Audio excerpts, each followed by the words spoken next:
Yeah. Back and we're just getting word from NASCAR officials. The 32 of Reed Sorensen has missed a lug nut. He's going to have to do a pass-through penalty. There he is. You see it's on the left front right there. He's getting that lug nut put back on the tire. And boy, I tell you, that is a tough break for him because he used a lot of track position right there. Rusty, that's a terrible price to pay. That's roughly 48-second loss, having to come back down pit road. Well, and the 19, Mike Bliss was too fast exiting. There you see the race leader on the left side of your screen, the 33, and he's trying to get out in front of him. He does, but I don't know if he's going to be able to hold him off. Well, you know the spotter's screaming at him, there's a leader to go, go, go, go, go. And he's doing all he possibly can, but 33 of Scott Speed already had the momentum on him. Now with the fresher tires and the 32 car, Reed Sorensen be enough to catch him and get back in front of him. Well, and what Speed has to worry about now, or not Speed, oh no, we got the 30 in, let's go down the pit road, Rick. Yeah, Morissette brings the car in. He was concerned at one point that he had a tire going down. It says he's going down the straightaway. The wheel is cocked very slightly. They're hoping that they can do it with tires, but they may have to do an adjustment to ultimately make it work. They're putting on 4 tires and fuel. Jim Noble? It's a 4-tire stop for Ron Fellows. They're waiting to get that car full of Sunoco racing fuel. Remember, Ron Fellows scratched the wall yesterday in practice. They had to kind of massage the right side of that number 5 car. Thus far, not complaining about the handling as Ron Fellows heads down the end of pit road. See him coming into turn 10 right here. This is a great place to make a pass. But late in the race, coming into turn 10 there, we've seen a lot of guys wheel hop and run off course right there. And it's because later in the race, start losing their brakes. They get hot. The efficiency is gone. The tires are slick. It really gets to be a big problem into turn 10. It's about braking straight, and these things will slow down pretty good if you're straight and get all your braking done and then turn in. But if you try to drag the brake into the corner, Rusty, you're going to kill the tires. Whoa, and another spin on the 81 of Marie-Eve Dufault. So twice she has been around. That is a bit of a precarious position. She turns back out as she is right now. Hope nobody comes around the corner. Look out, boy. This could get ugly. Not a good idea. Oh, man, no. Oh, this. He just gets clipped. That is a rookie mistake right there. You don't back across the track. That was a tough one right there. And Trevor Bayne did a great job missing her. But I do think he got just a little bit of damage, Marty, on the right side of Trevor's car. It could have been a lot worse. He didn't panic. That was a tremendous job by Trevor. Full course caution, our first of the day. We'll go back and show you, and there is the damage on the 16. Flat right front tire. Yeah, I saw when he came by, he got clipped just a little bit. Listen, doesn't look like a lot of damage. You see her spinning back here into the grass. She got a little bit of help. No yellow at this point. And then this is where it gets really testy as she moves back across the track. Yeah, she needed to turn the wheel all the way to right and spin around right here. But that is one of the toughest spots, a blind corner right there, Ricky. I mean, she's sitting there. These drivers can't see her coming around that corner. Ooh, look at this. Boy. Let's watch Trevor. Whoa! And finally, you see, and up here they use a blue flag for a corner-only situation, and then the yellow comes out when NASCAR says, okay, this is way too dangerous. It's about as good as that could have ended, folks. That was a recipe for disaster. Looked like Trevor nicked her, knocked her back over it a little bit, and Brian Scott was able to follow through in the 11 car, not get any damage. So look at the right front of Trevor's car. A lot of smoke. He's just got to hope that it didn't damage the suspension on the right front corner where the toe out is still correct. So all that track position he gained by stopping early, he's going to lose because he's going to have to come back in. And here's the other thing. The top 7 cars have not pitted. Pits are not open. The 6 is coming down with Ricky Stenhouse. Shannon? Yeah, guys. 2 Roush Fenway teammates planning to come down pit road right now. Trevor Bayne and Ricky Stenhouse Jr. Stenhouse Jr. right about lap 10 started to tell his crew that his brake pedal felt a lot longer than it did last week, and his brakes have really started to not catch as much as they want to, and they're actually running a more conservative brake package here this weekend because of the fact that he hasn't made very many road course starts, and they wanted him to make it to the end of the race. Remember, in the points race, Ricky Stenhouse, so another championship contender taking an early hit. Non-scheduled stop right here. This is a tough deal because anytime you pit under caution, when you come back out, you're going to be the back of the field, and this is not what he wanted. Take a look at Trevor Bayne, guys, coming down. The right front wheel looks pretty straight to me. He's got a flat tire, no doubt about it. He's going to have to beat out that fender, get some clearance, take some time, but I think he's going to be okay. So as he comes in, we'll show you one more look at Trevor Bayne as He was trying to nurse it back. Oh, had to do some off-roading to get back on track after the incident. He cut the right front tire because he clipped. Let me correct one thing. Jacques Villeneuve in 4th place has pitted. He stayed out, but everybody else in the top 7 has not yet come to pit road. This week on baseball's biggest stage, Albert Pujols and the Cardinals look to stay in contention for a division title when they take on the Cubs. It's the Cardinals and Cubs on ESPN Sunday Night Baseball. It's presented by Taco Bell at 8 Eastern. It's also available online at ESPN3.com.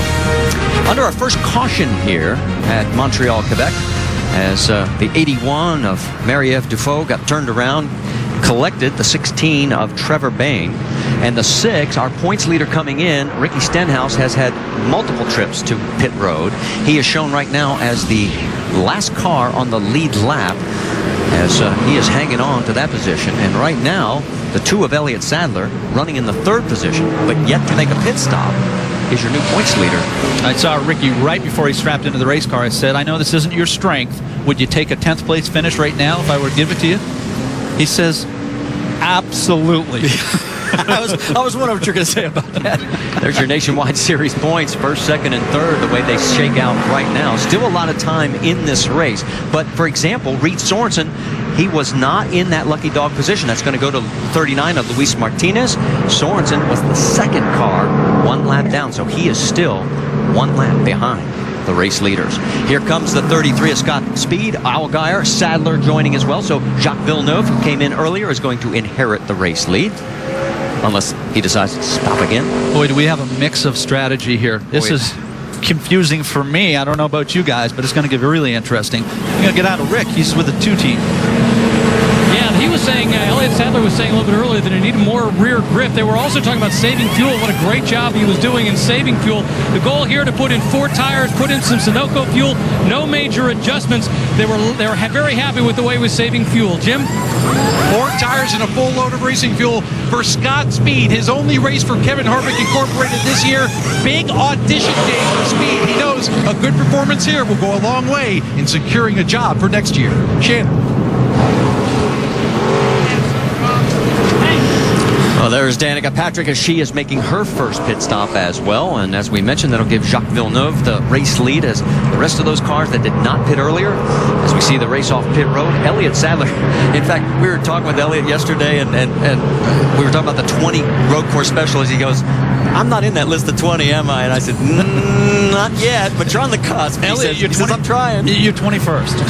Yeah. That helps, okay? More repair work going on, the 16 at Trevor Bayne. And Marty, it's fairly important on his road course, just like any other racetrack, to try to get the shape back in that right front fender for downforce, so the car will stay turning good, stay stuck to the front end. You got to remember, down this long back straightaway, it's awful long. If you got a car that's tore up in the front end, you're going to lose a lot of speed. So they're doing a good job trying to fix everything now. Rick, let's check in on Boris Sed's situation. Yeah, this is not going well for Boris Said. I talked about that problem. They thought they had something on the front end. They're not sure if it's ball joints, if it's a tie rod. They're not sure what it is. The plan was to go ahead and work on it as much as possible. Now, when talking with Boris Said before the race, he was saying he really was going to be treating this race like an endurance race. He felt the only way to do this was just to do everything you could to stay on the lead lap and be there at the end. So their goal is to do everything they can, get them back out, and hope that they can get them back out. They're working to make the wheels straight. They're doing work under the hood, but it's a very, very long stop. Yeah, you see that the team has the leading edge, straight edge running down both sides. They're going to try and align the front end as close as they can, but it's not like when they left the shop. They won't get it perfect. Well, Ricky, what's tough about this, I don't see any damage on the body. I mean, I don't know where this toe end problem happened. I don't see the car tore up anywhere unless he hit one of the curbs so hard that it bent the lower ball joint or it bent a tie rod or something like that. That could definitely cause this problem. So if we use this illustration with Trevor Bayne, look, he hit hard enough to get a flat tire. So did he hit hard enough to knock the front end out on that car? Well, he very well could have. He's just going to have to hope that his steering wheel position is back where it was when he started the race. That's the good indication for the driver to know if it's right or not. All right, the work is obviously going to continue on Boris Sed's car. And remember all those cars that stopped early? Look who's back in the lead. Villeneuve, Tagliani, Stephen Wallace up to 3rd with Carpentier lurking in 4th, McDowell 5th.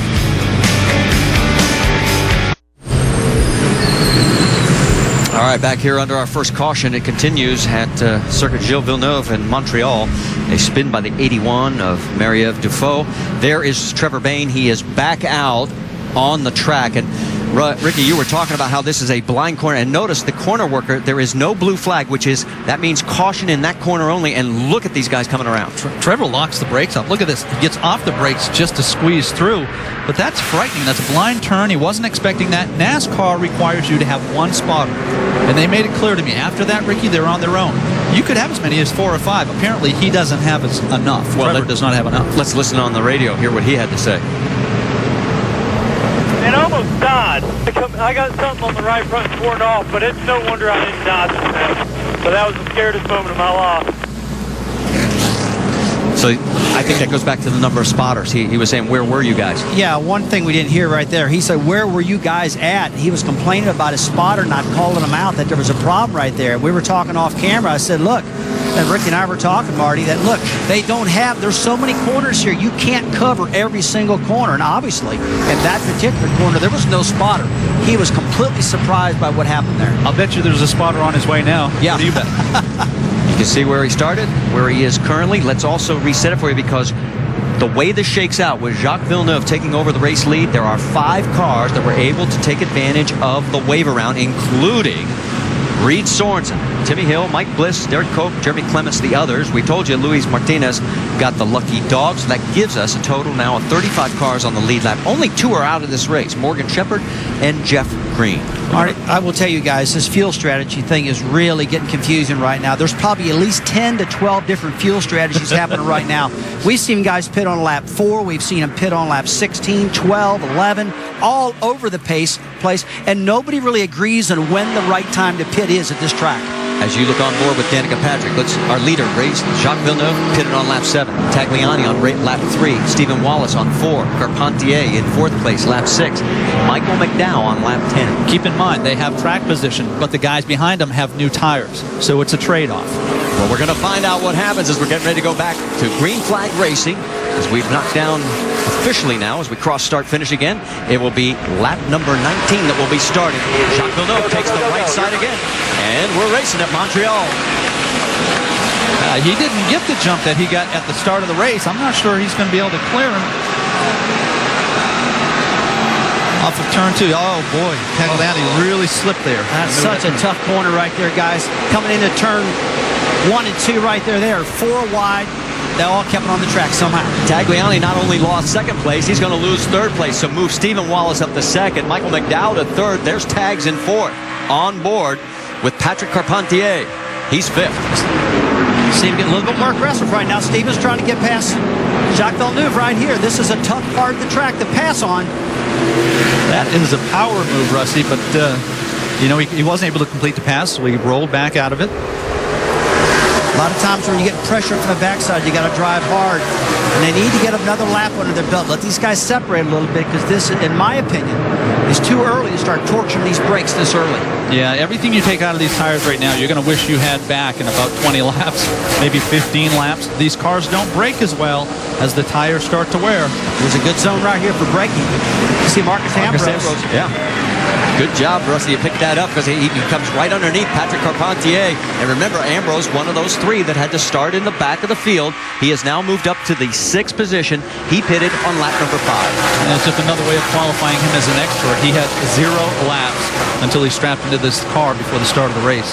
Well, he has unfinished business at this track. He feels he should have won it twice, especially the year that Carl Edwards got him right in the last 2 corners right there. When he went over that last curve, pitched it towards the wall, Carl ducked underneath him. You saw Patrick Carpentier hit that curve and really threw him in the sky, and he lost several positions just then. And it's really hard on the suspension when you hit those things that hard, guys.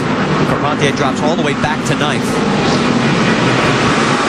Oh, Ron Gordon really working out the bumper. Jason Lutler right there. See Ron Fellows in the 5 car right on his bumper also. And then there's Carpentier behind them.